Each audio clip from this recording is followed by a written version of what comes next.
सात संगत जी, प्यार से कहना धन निरंकार जी। तो दातार कृपा करे सभी पे कि ये जो सत्संग के प्रति रुचि है, ये जो सुमिरन में ध्यान सबका, ये परमात्मा के साथ, इस निरंकार के साथ ये जो एक अपना रिश्ता बनाने के लिए जब सुमिरन करते हैं या ध्यान जोड़ते हैं और अपने किए गए सारे भी कोई भी अगर कुकर्म हो या दिमाग में ख्याल तक कोई अगर गलत किसी के लिए आया हो, जब उसके लिए अपने आप को ये बख्शवाने वाली बात सुमिरन में और सेवा भी साथ ही साथ चाहे किसी रूप में भी करने को मिले, चाहे वो एक अपने मन से शुरू करके कि भाव रखे कि दुनिया में कोई भी हो, हम कभी उसके काम आए तो उसकी मदद नहीं कर रहे हैं। ये समर्पित भाव से एक अपने आप को समर्पण करके इस परमात्मा के लिए कि परमात्मा तेरा ही अंश हर एक में है, हम सब आत्माएं हैं। तो ये शरीर चाहे कितने भिन्न भिन्न अलग दिखते हों, कोई किसी को के प्रति अपनी आस्था रखता है या पहरावे, कल्चर या रंग में किसी कोई भी तरह का जो भेदभाव है, अगर इस परमात्मा ने अपना ही अंश हर एक में डाला है तो फिर कैसे कोई हमसे कम अच्छा होगा, हर कोई हमसे ज़्यादा श्रेष्ठ है। तो हमें जहाँ ये पता लगता है कि हमने हर एक के लिए सेवा भाव रखना है, ये अपने शरीर को भी उस उपयोग में लाएं कि किसी की उस तरह मदद नहीं, सेवा करें। अपने मन में ऐसे भाव लाएं जिससे पूरे मानवता के लिए हम कल्याण के रास्ते पर चलें। एक हमारे पास जो भी आर्थिक रूप में ये धन है, उसको भी उसी में लगाएं जो परोपकार के लिए ही हो।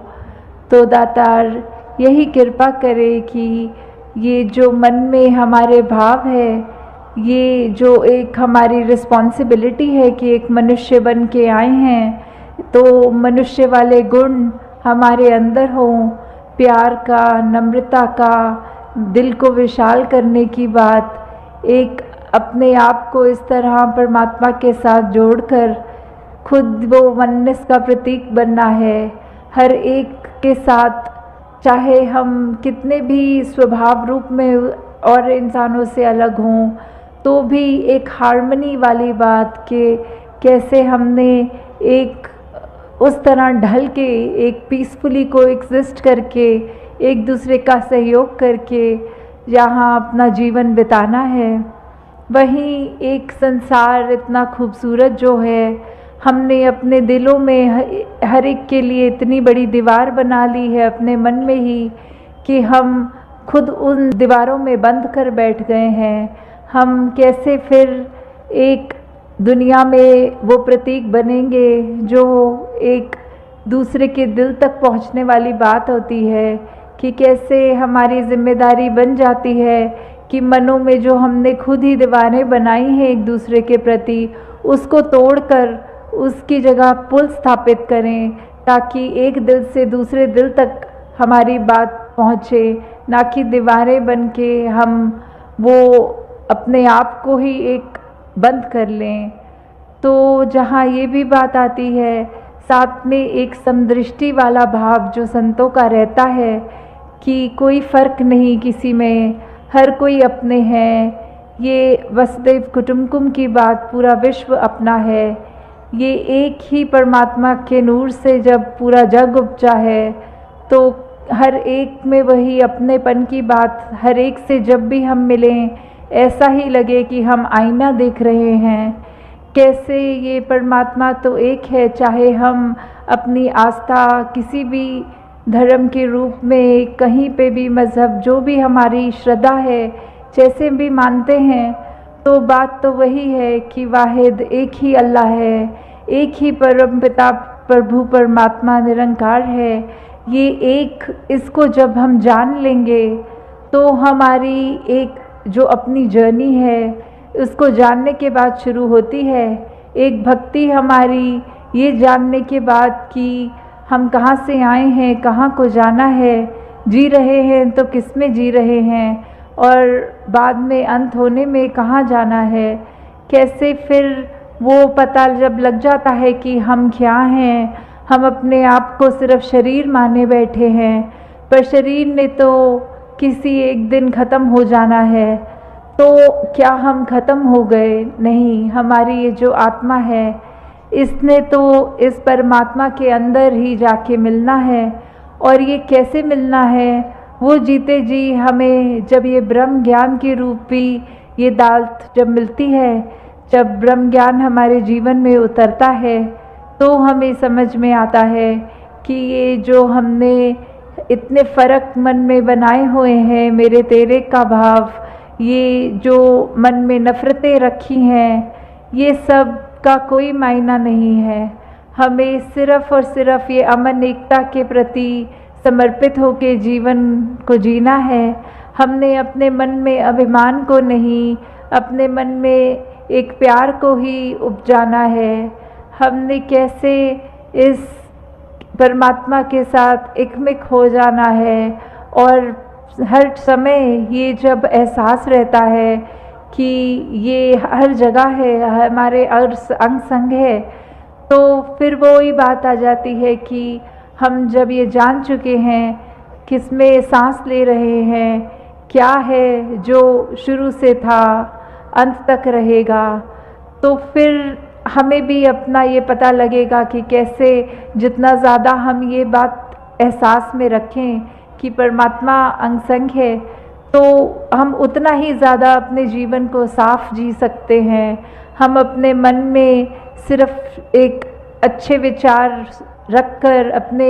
दिमाग के ख्यालों को भी वो साफ करने वाली बात, अपने व्यवहार में भी सिर्फ मधुरता,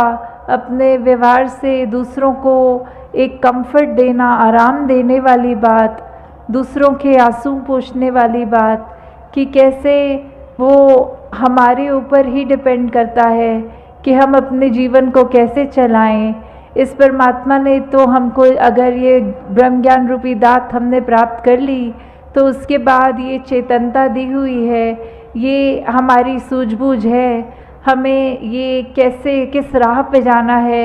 इतनी समझ बख्शी है। तो हम फिर खुद ही अब वो चुनाव की घड़ी है जहाँ हर पल जीवन जीते जीते वो होगी कि क्या हमने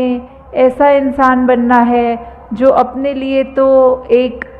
खराब अपना जीवन कर ही रहा है, पर दूसरों को भी सिर्फ उनका सुख चैन छीनकर उनको भी दर्द बांट रहा है, या फिर एक ऐसा व्यक्ति बनना है जो जहाँ खुद तो मन में ये ठंडक, ये परमात्मा का दिया सब कुछ उसका शुक्राना कर रहा है, और साथ ही ये दूसरे के मन में भी जब जब भी कभी किसी से भी संपर्क होए तो उन पे क्या प्रभाव आ रहा है हमसे मिलने के बाद, क्या वो सचमुच ये कह रहे हैं कि ये व्यक्ति जैसा तो जीवन हर एक का होना चाहिए, इस व्यक्ति को मिले चाहे पल दो पल ही मिले पर बहुत सुकून मिला। ये ऐसी बात आ जाती है कि हम जब खुद ही इस